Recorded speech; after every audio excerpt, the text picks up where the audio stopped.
Google just released a video showing off a ton of new imagery of the upcoming Google Pixel Watch. We also have a big leak of the retail box for this device already. Let's first start with this new imagery of the watch itself, though, because it kind of has the internet a little bit up in arms talking about, well, the keyword here is bezel. Let's take a look at the video, though, and let it play forward, and we'll talk about what we're seeing here. So it starts off with kind of a just weird, I don't know what exactly is going on here, but then you get a look at that little rotating crown there on the side, which I'm glad to see. Hopefully it actually does something in Wear OS. That would be really, really neat.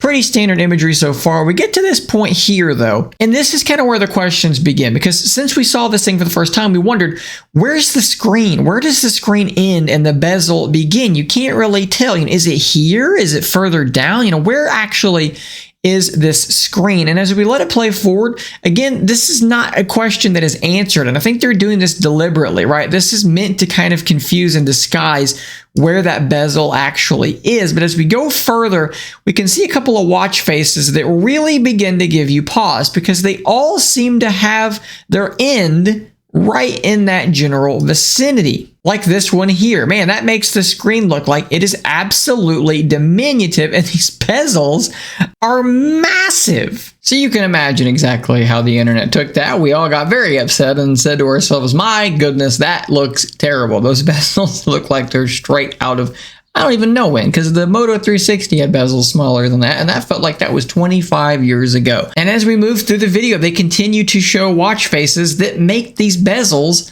look absolutely huge, monstrous bezels. And when you compare this to other watches that are on the market, like what Samsung offers, like what Apple offers, it's kind of a tough sell there, right? That really does not look so good. Well, let me help ease your worries just a little bit, because we do have, if you remember, a long time ago, one of these Pixel watches apparently got left in a bar, I guess, and some guy found it and took some pictures and did an AMA on Reddit. And one of the pictures he took is this one right here.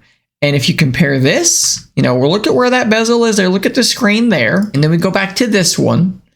I think it's safe to say it's not as bad as that watch face makes it look. They've clearly got some black screen past the little tick marks there. Not a lot, but I don't think it's quite as bad as what people are thinking it's going to be. The bezels are still big, right? That's still a heck of a bezel, but it's not quite as bad as that. So hopefully that'll ease your mind a little bit. Now, the next thing we want to look at here is something that got posted on Reddit. This is from apparently claims to be from a Target in DC. This is evidently the retail box of the upcoming Pixel Watch. You can see here one interesting thing.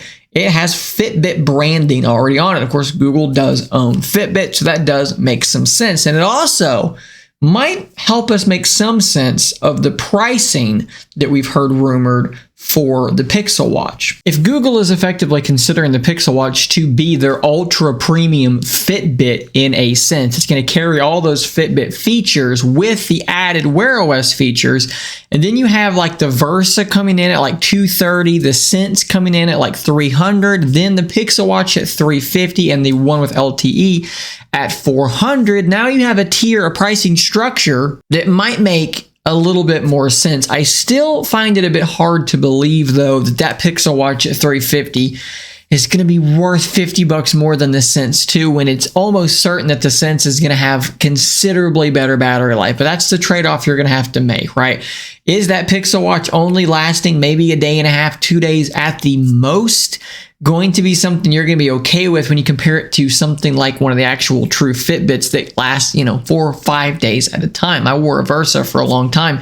That thing lasts forever in between charges. So it's going to come down to how you weigh those features out, right? So you're going to get the Wear OS features. You get more smartwatch goodness than you're getting on your Versa, but less battery, and you're going to be paying more for it. So maybe that pricing structure might make a bit more sense in your head now. Guys, thanks for watching. Don't forget to subscribe on your way out. I will see you on the next one. And until next time, stay nerdy, my friends.